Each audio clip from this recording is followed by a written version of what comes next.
Is the Nissan എക്സ്റ്ററ. ഒരു പക്ഷേ ഇന്ത്യയിൽ വന്നിരുന്നെങ്കിൽ സഫാരി, ഹാരിയർ ആ ഒരു ലെവലിലേക്ക്, അല്ലെങ്കിൽ ഫോർച്യൂണർ ഡ്രൈവർ, എൻഡവർ ഡ്രൈവറിലേക്കൊക്കെ കൊണ്ടുവരാൻ പറ്റുന്ന ഒരു വാഹനം കൂടിയായിരുന്നു നിസാൻ എക്സ്റ്ററ എന്ന് പറയുന്നത്. ഒരു 4x4 ഓഫ് റോഡ് കേപ്പബിലിറ്റി ഉള്ള ഒരു SUV, ഒരു ഫുൾ ബോൺ SUV ആണ്.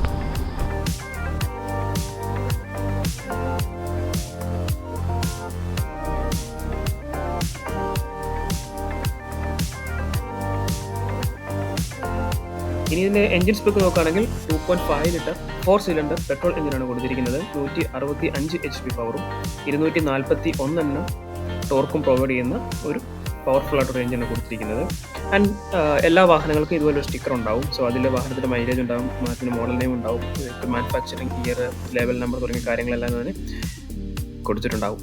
സോ ഇത് ഇന്ത്യയിൽ വന്നിരുന്നെങ്കിൽ ഒരു പക്ഷേ ഒരു റെവല്യൂഷണറി ചേഞ്ച് കൊണ്ടുവരാൻ പറ്റുന്ന ഒരു ഡിസൈനും ഒരു കേപ്പബിലിറ്റി ഉള്ള ഒരു വാഹനമായിരുന്നു. പക്ഷേ എന്തുകൊണ്ടോ നിസാൻ ഇന്ത്യയിലേക്ക് മാത്രം ഇങ്ങനെയുള്ള ഓപ്പറേഷൻസ് ഒന്നും പ്ലാൻ ചെയ്യുന്നില്ല. That's sad actually.